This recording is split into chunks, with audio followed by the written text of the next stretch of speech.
Hello everyone, आप लोगों का स्वागत है मेरे एक और वीडियो में। आज का जो टॉपिक होने वाला है वो होने वाला है बिहार लेखपाल भर्ती और बिहार बिजली विभाग भर्ती में जूनियर अकाउंटेंट कलर के लिए जो अकाउंटेंसी हम सबको पढ़ना है उसी का सेट नंबर 14। चलिए वीडियो की शुरुआत करते हैं। चैनल पे नए तो चैनल को सब्सक्राइब कर लेंगे। अगर आपको इसका पीडीएफ चाहिए तो ज्वाइन कर लेंगे टेलीग्राम चैनल, लिंक होगा डिस्क्रिप्शन में।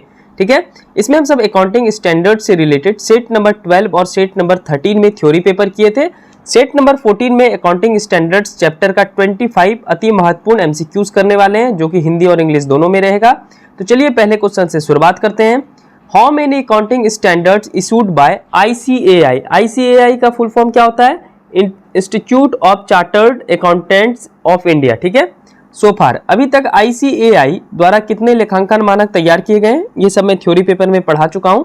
आपके ऑप्शन है 41, फर्स्ट नंबर 41, दूसरा है 32, तीसरा है 29 और 4 है 11। तो पहला का सही आंसर हो जाएगा दूसरा नंबर 32। दूसरा है आईएएससी, ये अलग संस्था है, international accounting standards committee full form होता है। वाज सेट अप अपॉन आईएएससी की स्थापना कब हुई? ऑप्शन है फर्स्ट नंबर 29 अप्रैल 1973, दूसरा है 29 मई 1973, तीसरा है 29 जून 1977 और चौथा है 29 जून 1973। ये सब क्वेश्चन बिल्कुल याद रखेंगे आप सब। तो दूसरा का सही आंसर हो जाएगा option number 4, 29 June 1973। Question number तीसरा, the object of IASC is, यानी आईएएससी का उद्देश्य क्या है? आपके ऑप्शन है first number harmonization and standardization of accounting policy, लेखांकन सिद्धांतों तथा व्यवहारों में एक रूपता। दूसरा है टू मेक रूल, नियम बनाना। तीसरा है कंट्रोल ऑन होल वर्ल्ड, संपूर्ण विश्व पर नियंत्रण। और चौथा है नन ऑफ दिस। आईएएससी का उद्देश्य क्या है, क्यों इस संस्था को बनाया गया? तो तीसरा का सही आंसर हो जाएगा पहला नंबर, लेखांकन सिद्धांतों तथा व्यवहारों में एक रूपता लाना, कुछ पॉलिसीज लाना, कुछ कानूनी प्रावधान लाना, ताकि अकाउंटिंग जो है इस सरकार के दायरे से बाहर ना निकल जाए। देखिए मेनली इसमें बताया गया है कि आप किस प्रकार से कानूनी रूप से काम कर सकते हैं, कुछ इसका नियम तो रहना चाहिए किसी भी चीज का, तो वही है अकाउंटिंग स्टैंडर्ड्स का मतलब यही होता है। चलिए question number 4, the headquarters of IASC is situated in. IASC का मुख्यालय कहाँ अवस्थित है? आपके ऑप्शन है फर्स्ट नंबर अमेरिका, दूसरा है जापान, तीसरा है लंदन और चौथा है इनमें से कोई नहीं। तो 4 का सही आंसर हो जाएगा तीसरा नंबर लंदन। ठीक है, 50 बोल रहे हैं 5 अकाउंटिंग स्टैंडर्ड्स आर, यानी लेखांकन मानक है। आपके ऑप्शन है फर्स्ट नंबर पॉलिसी डॉक्यूमेंट, नीति प्रलेख। दूसरा है मेड बाय एक्सपर्ट, विशेषज्ञों द्वारा निर्मित। तीसरा है मेड बाय अकाउंटेंट्स, लेखपालों द्वारा निर्मित। चौथा है 1 और 2। तो ये इसका सही आंसर क्या हो जाएगा? तो 5 का सही आंसर हो जाएगा ऑप्शन नंबर 4, 1 और 2। ये नीति प्रलेख है, पॉलिसी डॉक्यूमेंट्स है और मेड बाय एक्सपर्ट के द्वारा तैयार किया गया है। और ये हेल्प मेनली करता है अकाउंटेंट को, अकाउंटेंट द्वारा बनाया नहीं गया है, अकाउंटेंट का हेल्प करता है उसके वर्क में। ठीक है, इसलिए अकाउंटिंग स्टैंडर्ड्स तैयार किया गया है। क्वेश्चन नंबर 6 है, the objectives of accounting standards are, लेखांकन मानकों के उद्देश्य हैं। आपके ऑप्शन है first number helpful in preparation of financial statement, वित्तीय विवरण बनाने में सहयोग। दूसरा है टू अर्न प्रॉफिट, लाभ कमाना। तीसरा है to make financial statements more reliable, वित्तीय विवरणों को अधिक विश्वस्त बनाना। ठीक है, विश्वास योग्य बनाना। चौथा है 1 और 3। तो 6 का सही आंसर हो जाएगा पहला नंबर 1 और 3। ठीक है, यानी पहला नंबर ऑप्शन और तीसरा नंबर ऑप्शन दोनों सही है। 7 अकाउंटिंग स्टैंडर्ड्स आर रिक्वायर्ड, लेखांकन मानकों की आवश्यकता होती है। आपके ऑप्शन है first number for reliability of financial statement, यानी वित्तीय विवरण की विश्वसनीयता के लिए। दूसरा है for comparison of financial statement, वित्तीय विवरणों की तुलना के लिए। तीसरा 1 और 2 और चौथा इनमें से कोई नहीं। तो 7 का सही आंसर हो जाएगा तीसरा नंबर 1 और 2 दोनों। ठीक है, क्वेश्चन नंबर होगा आपका 8, valuation of inventory which number of accounting standards. Inventory का मूल्यांकन किस लेखांकन मानक की संख्या में है? आपके ऑप्शन है फर्स्ट नंबर एएस का मतलब हो जाएगा अकाउंटिंग स्टैंडर्ड्स। ठीक है, तो बार बार मैं अकाउंटिंग स्टैंडर्ड्स नहीं बोलूंगा। पहला ऑप्शन है AS2, दूसरा ऑप्शन है AS5, तीसरा AS7 और चौथा AS10। 32 अकाउंटिंग स्टैंडर्ड्स है जो कि मैं सेट नंबर 13 में पढ़ा चुका हूं। आप जाकर पहले उसको देख लें, तब ये वाला आप टेस्ट देंगे। ठीक है, तो 8 का सही आंसर हो जाएगा आपका पहला नंबर अकाउंटिंग स्टैंडर्ड 2। 9 है डिप्रेशिएशन अकाउंटिंग रिलेटेड विद, मूल्य ह्रास लेखांकन का संबंध है। आपके ऑप्शन है फर्स्ट नंबर AS11, दूसरा AS15, तीसरा AS6 और चौथा AS8। तो 9 का सही आंसर हो जाएगा तीसरा number AS6। Next question number होगा 10, which countries are not a founder member of international accounting standards committee. निम्नलिखित में कौन अंतर्राष्ट्रीय लेखांकन मानक समिति के संस्थापक देश नहीं थे? आपके ऑप्शन है फर्स्ट नंबर कनाडा, दूसरा है भारत, तीसरा ऑस्ट्रेलिया और चौथा है जापान। टोटल 9 संस्थापक देश थे। तो 10 का सही आंसर हो जाएगा दूसरा नंबर भारत। भारत इसके संस्थापक देश में नहीं आता है। 11 how many accounting standards made by international accounting standards committee, अंतर्राष्ट्रीय लेखांकन मानक द्वारा अब तक कितने लेखांकन मानक तैयार किए गए हैं? आपके ऑप्शन है फर्स्ट नंबर 41, दूसरा है 45, तीसरा है आपका 22 और चौथा है 51। तो 11 का सही आंसर हो जाएगा आपका पहला नंबर 41। तो भारत द्वारा 32 लेखांकन मानक तैयार किए गए हैं, AS1, AS2, AS3, ठीक है, जो कि हम सब सेट नंबर 13 में पढ़ चुके हैं कि उसमें क्या क्या डिटेल में दिया गया है। और जो इंटरनेशनल अकाउंटिंग स्टैंडर्ड्स कमेटी है उसके द्वारा 41 अकाउंटिंग स्टैंडर्ड्स तैयार किए गए हैं, ठीक है, जो कि हम सबको नहीं जानना है, बस भारत वाला आप जान लेंगे। चलिए क्वेश्चन नंबर होगा आपका 12, accounting for government grants is related with, सरकारी अनुदान के लिए लेखांकन का संबंध। तो आपके ऑप्शन है फर्स्ट नंबर AS32, दूसरा AS12, तीसरा AS फर्स्ट और चौथा है AS7। ये AS जो है ये भारत के AS की बात मैं कर रहा हूं, ठीक है। 12 का सही आंसर हो जाएगा दूसरा नंबर AS12, ठीक है, अकाउंटिंग स्टैंडर्ड 12 में सरकारी अनुदान के लिए लेखांकन का संबंध बताया गया है। 13 disclosure of accounting policy which establish in which year of AS1, लेखांकन नीतियों का प्रकटीकरण लेखांकन मानक 1 में किस वर्ष जोड़ा गया? आपके ऑप्शन है फर्स्ट नंबर 1979, दूसरा 1982, तीसरा 1983 और चौथा 1985। तो 13 का सही आंसर हो जाएगा आपका पहला नंबर 1979 यानी 1979 में AS1 में क्या जोड़ा गया था? डिस्क्लोजर ऑफ अकाउंटिंग पॉलिसी, ठीक है।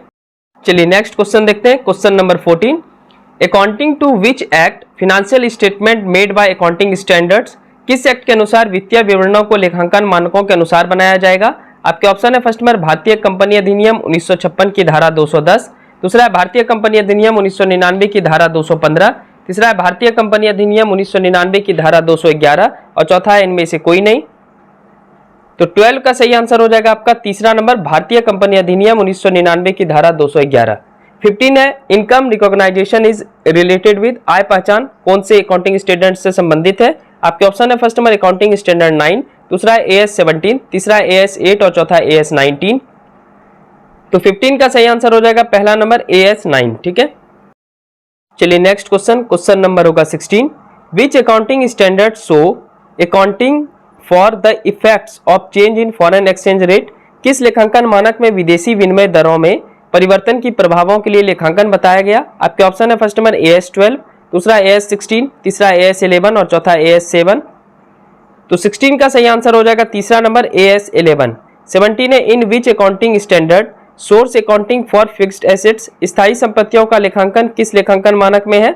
आपके ऑप्शन है फर्स्ट नंबर AS3, दूसरा AS8, तीसरा AS10 और चौथा AS16। तो 17 का सही आंसर हो जाएगा आपका तीसरा नंबर AS10। 1 से 2 दिनों के बाद मैं आप सबको जूनियर अकाउंटेंट क्लर्क में अभी तक 3 बार पेपर हुआ है, उस 3 पेपर में क्या क्या पूछा गया है वो उसका प्रश्न पत्र मैं आपको दिखाऊंगा, ठीक है। तो आप सब देखेंगे और तभी आइडिया लगेगा कि क्या क्या पढ़ाया जा रहा है अकाउंटेंसी में और क्या क्या पूछता है, सेम टू सेम पूछता है कि नहीं पूछता है, क्योंकि अकाउंटिंग स्टैंडर्ड से एक एग्जाम में 3 से 4 क्वेश्चन देखे गए हैं। Question number 18, accounting of leases is related with, पट्टे के लिए लेखांकन किस लेखांकन मानक में है? आपके ऑप्शन है फर्स्ट नंबर AS19, दूसरा AS13, तीसरा AS5 और चौथा AS9। तो 18 का सही आंसर हो जाएगा आपका पहला नंबर AS19। 19 है accounting for investments is related with, विनियोगों के लिए लेखांकन का संबंध किस लेखांकन मानक से है? आपके ऑप्शन है फर्स्ट नंबर AS13, दूसरा AS7, तीसरा AS9 और चौथा AS21। तो 19 का सही आंसर हो जाएगा पहला नंबर AS13। चलिए 19 के बाद बात करते हैं हम सब 20 नंबर क्वेश्चन की ओर। Accounting for taxes on income is related with, आय पर करों के लिए लेखांकन का संबंध। आपके ऑप्शन है फर्स्ट नंबर AS4, दूसरा AS20, तीसरा AS9 और चौथा AS22। तो 20 का सही आंसर हो जाएगा ऑप्शन नंबर 4 AS22। 21 है इनटेंजिबल एसेट्स रिलेटेड विथ, अमूर्त संपत्तियों का संबंध है। आपके ऑप्शन है फर्स्ट नंबर AS26, दूसरा AS25, तीसरा AS9 और चौथा AS3। तो 21 का सही आंसर हो जाएगा पहला number AS26। Next question, question number 22 है accounting for amalgamation is related with, एकीकरण के लिए लेखांकन किसमें जिक्र किया गया है?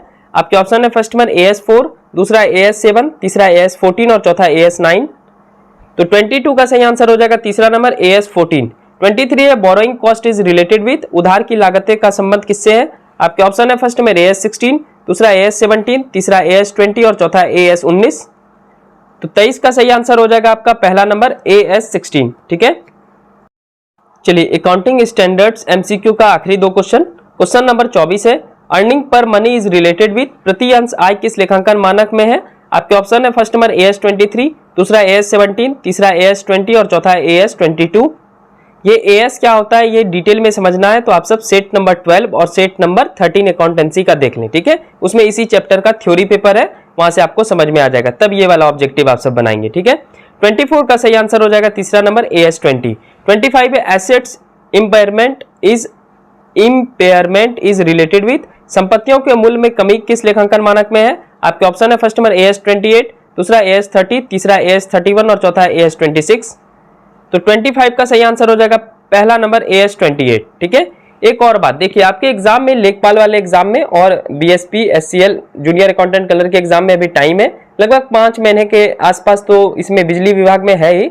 लेखपाल वाला जो है 1 से 1.5 महीने में हो सकता है, तो आप सब घबराएंगे नहीं। देखिए वीक में मैं ऐसा कर देता हूं क्योंकि मेरे पास भी समय थोड़ा कम रहता है, बहुत सारा काम रहता है, BPSC के ऊपर काम हो रहा है, BPSC का बहुत सारा करंट अफेयर्स का वीडियो चाहिए बनाना पड़ता है, इसके अलावा बायोलॉजी पढ़ाया जा रहा है, BPSC का कुछ प्रैक्टिस सेट बनाना पड़ता है, तो काफ़ी टाइम लगता है, उसमें काफ़ी काम रहता है। इस वजह से एक वीडियो ऐसा करता हूं कि एक वीक में 5 वीडियो आ जाएगा आपका अकाउंटेंसी का, ठीक है, थ्योरी भी आएगा और प्लस आपका ये ऑब्जेक्टिव भी आएगा, और 2 वीडियो टैक्सेशन का लेकर आऊंगा, ठीक है। इतना मैं कर सकता हूं, तो अब से डेली एक वीडियो आपको अकाउंटेंसी और टैक्सेशन का मिलेगा, ठीक है। इसका PDF ऑलरेडी मैं बता चुका हूं, टेलीग्राम चैनल ज्वाइन कर लेंगे, वहां से आप आराम से पा सकते हैं। करंट अफेयर्स जरूर आप सब क्या करें, देखिए एक बात हमेशा जान लीजिए, एक एक नंबर का वैल्यू है, मात्र 300 सीट आपका जूनियर अकाउंटेंट क्लर्क में है, ठीक है। लेखपाल वाले में बहुत सीट है, वहां पे कटअप कम होने के चांसेस है, लेकिन उसमें वहां पे 3 ही साल का नौकरी है, ये बात आप जान रहे हैं। और यहाँ पे 300 सीट है तो फाइटिंग बहुत जोर का होगा, एक एक नंबर का लड़ाई होगा, इसलिए ना आप GK GS वाला मिस करें, बिजली विभाग की तैयारी करते हैं, ना आप करंट अफेयर्स जो ईयरली करंट अफेयर्स आ रहा है सेट 5 तक आ चुका है, ना उसको मिस करें। अकाउंटेंसी तो मिस करने का सवाल ही नहीं है। कोई भी सब्जेक्ट आप अगर छोड़ेंगे, एक जरा सा भी छोड़ेंगे, तो आप कटअप से बाहर जाएंगे, निश्चित बात है, क्योंकि 300 सीट है, 300 व्यक्ति का नौकरी होना है वहां पे, और जोर लगाया हुआ है बहुत सारा व्यक्ति। अगर आप थोड़ा सा भी कमजोर पड़ेंगे तो आप पीछे चले जाएंगे, इसलिए एक भी वीडियो को मिस नहीं कीजिए। आप सब तोड़ तोड़ के पढ़ते हैं, सब अकाउंटेंसी पे फोकस किया हुआ है। अकाउंटेंसी मान लेते हैं 50 नंबर का पूछेगा, तो सिर्फ आप 50 नंबर में क्वालिफाई नहीं हो पाएंगे ना, आपको अगले 50 नंबर के लिए सारा मेहनत करना है। तो एक एक वीडियो देखिए, ध्यानपूर्वक देखिए, जिसमें बिजली विभाग थंबनेल पे लिखा है उसको आपको देखना ही देखना है, चाहे वो करंट अफेयर्स हो, चाहे वो पॉलिटी का सेक्शन हो, हिस्ट्री का सेक्शन हो, क्योंकि यहाँ पे एक एक नंबर की लड़ाई है। बस मुझे बताना था, बाकी ना करना हाँ करना वो आपके ऊपर निर्भर करेगा। चलिए, थैंक यू सो मच, मिलते हैं नेक्स्ट वीडियो में।